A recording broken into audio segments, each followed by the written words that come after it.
Morning, all. Good morning. Good day, all. Welcome to this conversation between me and Nicola Localzo, and between Nicola Localzo and me. Nicola Localzo is a photographer born in Italy. He's working now in between France and other countries in the world. Um, he started photography in 2008, and since then he has created many series about gender and this question of identities. Nicola Localzo, welcome. Hi, Yves. Thank you for coming. Thank you for this interview about my work and notably my new book. Your new book, of course. So I would like to start with this new book, which is the Benedittu. Well, Can you yes, uh, So I would like to start this conversation asking you how did you decide to work about this scent, and why it was important for you to give us this history of um, religion, Black religion, and also Italian religion, because Benedetto is coming from Sicily. yes. The history of Benedict was to me a discovering I did in during an artistic residency, an artistic art program in Colombia, where I was invited to continue my research on the legacy of resistance to slavery, the Cham project. As part of this artistic residency, I started a research, an historical research, as you do usually in my way to work, and I felt into this figure, this historical figure called San Benito de Palermo, how the people in Colombia they used to call him. So the name of Palermo, the origin of Palermo, of course, intrigued me a lot, and I very quickly I retrace the genealogy of Benedetto from Latin America back to Sicily, where he was born in 1524. And I discovered also that it was a totally come dire, forgotten saint in Europe. And in the contrary, it was very important and very popular in all Latin America. I also realized that no, to my knowledge, not there was not a work done with photography or by cinema around this figure, and it was to me absolutely important to continue to develop a research about Mhm. Saint Benedict de Moor, as it But called. who was exactly San Benedetto?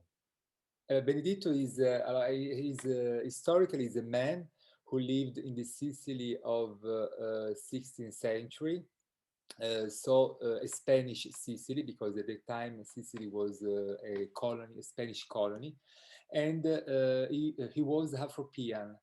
He was born from a couple of Africans. We don't know exactly the origin of his parents, but we know that they were sub-Saharan from sub-Saharan Africa, and but he was born in Sicily, so he's one of the first we can say Afro-European that we really know from the modernity.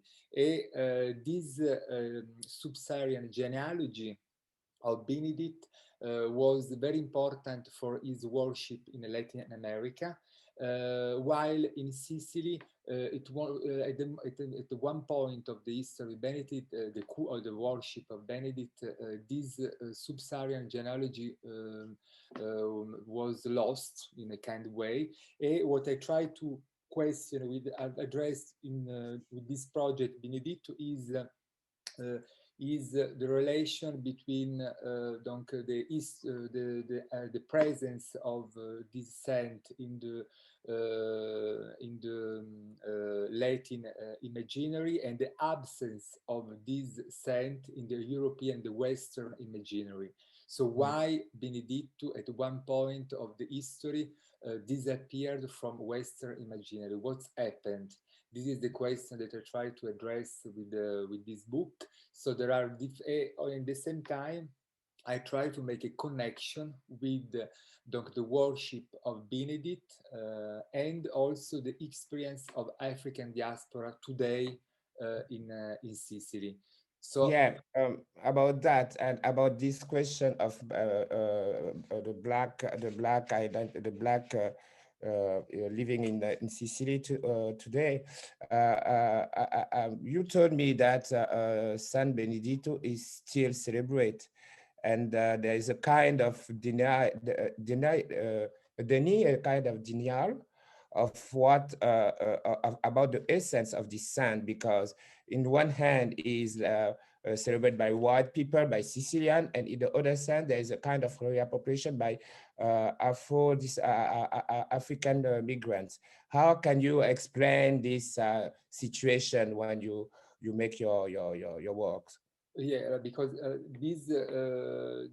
worship, the symbol of Benedict is reappropriated in different way on depending on the community. So, for example, if you speak with the Catholic community in Sicily, they look at him as their own saint, and they don't really strengthen or point out the African origin. In a different way, for example, the activists, the sub-Saharan activists living in Sicily, also the Afropean Sicilians or just activists, local activists, they appropriated this saint as a symbol of struggle against racism, for example. On the other side of Atlantic, what is interesting is that the saint is appropriated as a symbol of African roots, of African identity. So each, depending on how, of where we look from the saint, we reinvest the saint with different meanings. That's why what it was important to me is to show all this complexity that go behind, for example, a vision, a binary vision of the society. For example, the fact that the devotees of Benedict, they don't look at him as a black man, is because of different reasons. Historically, because at the one point, for example, the Afro-descended population in Sicily went down. At one point that the Afro-descended population fusion totally with the rest of population, and so we lose this African genealogy, we can say this. And in the same times, today there is also a problem, is a new problem, I can say, of stigmatization and racialization of Afro-descendant communities in Italy, because they are connected with the migrant problem, as we Yeah, used to call in Italy. So yeah. this process of stigmatization is a reality. I think that is important to point out this. In the same times, we can't lose the fact that Sicilian were also historically were also racialized and stigmatized as population. They were also marginalized first in Italy, and secondly also in the United States, for example. So that's why we do not speak about Sicilian as white, because historically they were not constructed as white until the last 2 decades. So it's important to look, I think, at this scent, and also from a Sicilian perspective, because otherwise we can voilà, we can lose the complexity of the history of Sicily, which is not the United States, which is not France, which is not voilà, the rest of Europe. And yeah, thank you. And this about this complexity of the, the identity today of Italian and Black Italian. I would like you to just to explain or just give us some keys about this image where you have people, these young people together, mixed from the black to the white. And I would like you to bring us more, to give us more the idea of this image, the real statement that you Yeah. have with this image. Yes, This exactly, one. that one, this Yeah, one. but this picture is a diptych, so it's important to me because reveals also a reality which exists in Sicily, which is this new generation, very eclectic and very mixed in terms of origins. There are Sicilians from voilà, from Sicily. There are also Afro-Sicilians, there are Afro-Italians, Afropeans, Sub-Saharans, asylum seekers, and all these, this is also the Sicily. So that's why it was important also to balance, to counterbalance the stigmatization that the people that can experience in Sicily with this kind of image that also give us also another point of view, and they give us also the hope in such way for the future of Italian society that is now facing these all these kind of topics and issues, because in Italy historically there is also a kind of denial of the colonialism, for example, this colonial history, but also of the Afropeans or Afro-Italians. So now I'm not the best person to speak about Afro-Italians. You should speak with Ijaba Shego or other figures of Afro-Italians culture. But I can say that well, all these topics are coming, are arising in this moment in the public debate. So which is great, because they were for a long time close to in the closet, in the academic, just in the academic fields. So now all this kind of issue like visibility of minorities, no matter the origins, or if they are Afro-Europeans or queers or other minorities, they are arising now in the public debate. I hope That's why you. That's why maybe you choose to have this this title, Invisible Man. yeah, no, this is like is one of the title inside the book. So it's not the title is Binidittu. Yeah, the Visible Man is the prologue of this book, which is built like a tragedy, Greek tragedy. So there is a prologue, there is the first act, second act, and there is also like an epilogue. And Invisible Man is a reference to a book which is very important to me, is a capital book of African American literature, Ralph Ellison. A book that he published in 1956. It became like an iconic book of African American literature.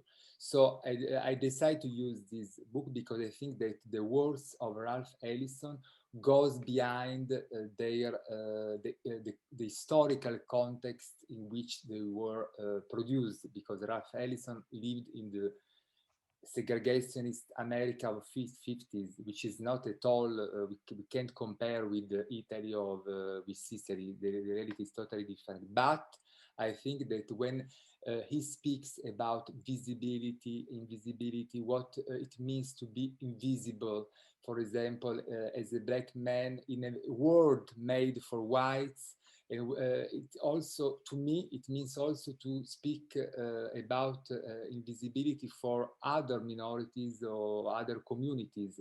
So it's also a way to explain us what it means to be invisible as a migrant in a world made for citizens, or what means to be invisible as a queer in a world made for straight people. So I think that his message is totally universal. Anyway, this is my point of view.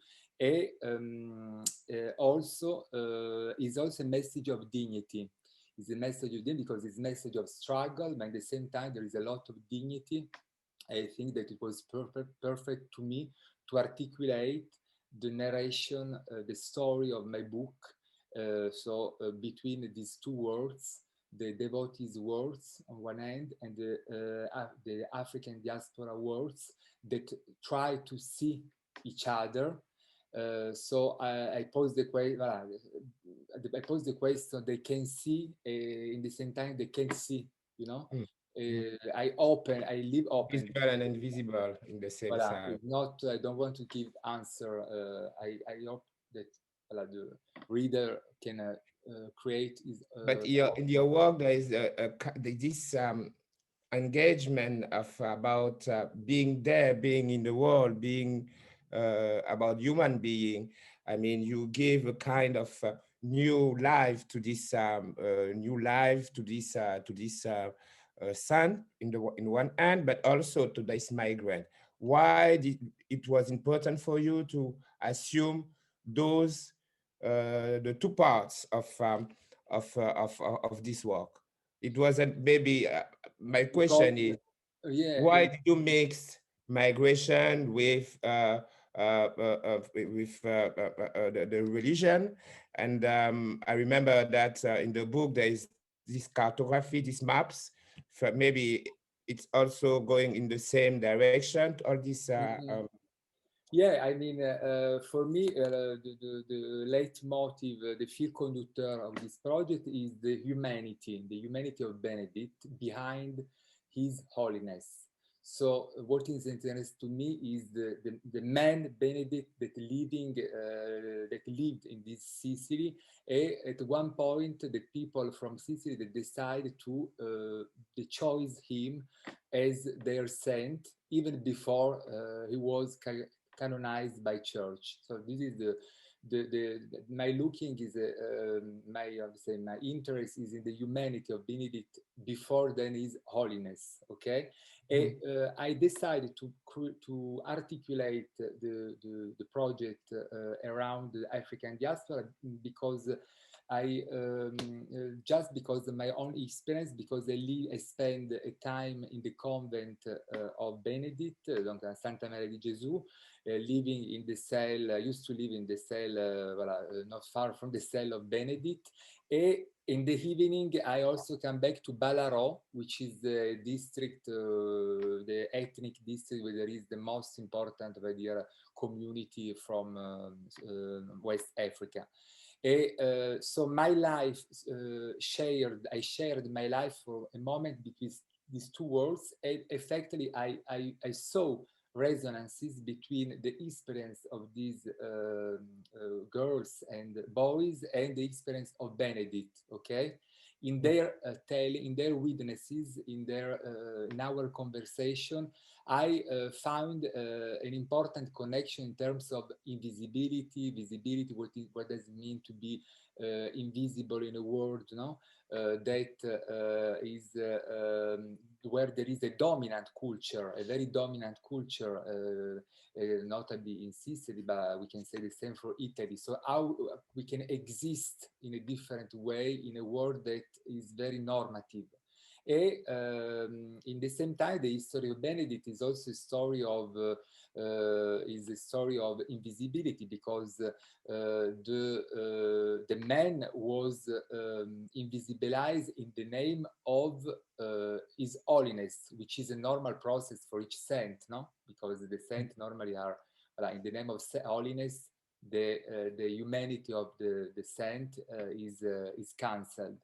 But in this, here there was also a race issue, because Benedict lived in a historic moment, which is the slave trade explosion in the Atlantic world. It is one of the first saints produced by colonialism, we can say this. So the humanity in the one point, at the other time, the holiness of Benedict as an instrument of conquest. Also, another aspect that question me, the decision to make this connection with two words come when I met Dieudonné Benedetto, which is today a friar, a Franciscan friar, but which is the end of this book, is this image that you can see here. Voilà, Dieudonné Benedetto. Voilà, this is to me, he represents the link, because Dieudonné is from Ivory Coast.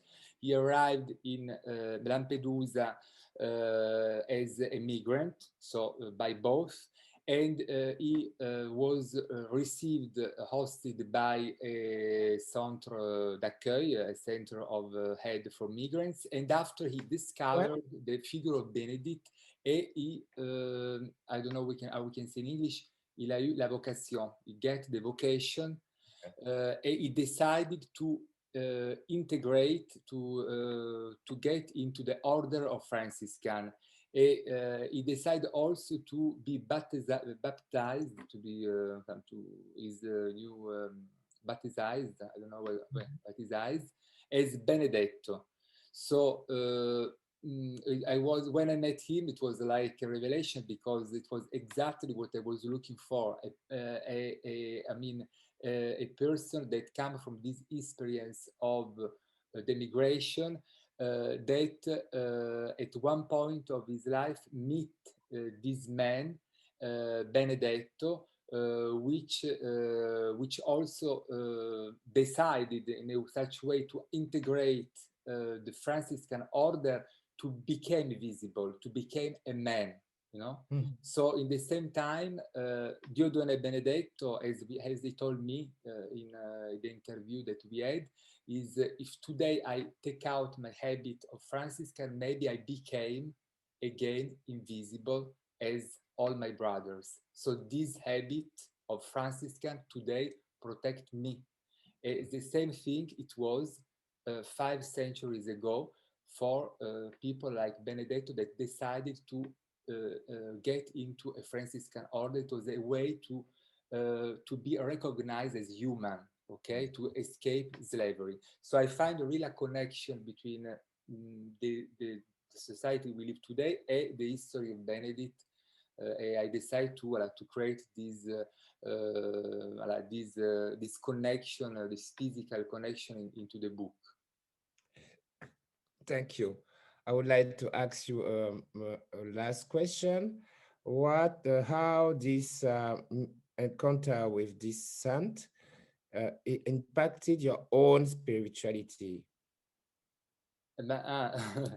Okay, but that's sure that this encounter, it was because me, I am agnostic in general, but I can say this because when I say this, I'm looking for what I can say, that all my work about all my Cham project, all my research about the living resistances, the living memories of resistance to slavery, were done into religion practice. So I was very connected from the beginning with the spirituality, and I think that to me it was also a kind of initial journey that I started in 2010 when I started this project, donc looking for this humanity into the violence of slavery. And also I found a lot of spirituality, because the most of the memory of this resistance is embodied in religious practices. So Benedittu is also an example, because in Latin America, this saint is totally is fundamental for this community. And of course, if I speak about myself, it was very, it was a really mystic, each experience to me that I do until now are also mystical experience, because I lived with in convents. I live, in this case it was a Catholic convent, but in Togo or in Benin is a voodoo convent. So there is always a kind of mystical experience in my way also to live the photography, and maybe it's also what I'm looking for. Finally, I think that is very important to me, this connection with with the others people, but also with the spirituality. And of course, the history of Benedict was very very important because of my culture, because of my education, I found that's sure that there is an influence from my Catholic education, but I think that what is interesting to Benedict is more than his holiness. What is important is also the symbol, no, the political symbol that he represents. It can represent for us today, or also in the past. Thank you. Congratulations for this book. I hope I will find my own fate when I will have it. So thank you again. Can you just give us a few information about where and how we can have the book? Yes, hello. The book is available, is already available, because it was released this last week. So it is available for the pre-order and in the bookshop, I think, from next week. You can find is worldwide distribution, so you can find the United States as in Europe. You can also pre-order it on the website of l'Artiere, which is the publisher of the book. I also would like to thank my editors, my publishers, Gianluca Gamberini, and the designer, which is Ramon Peltz, which did also a great job in the valorization of the project. Thank you. Thank you very much, Yves.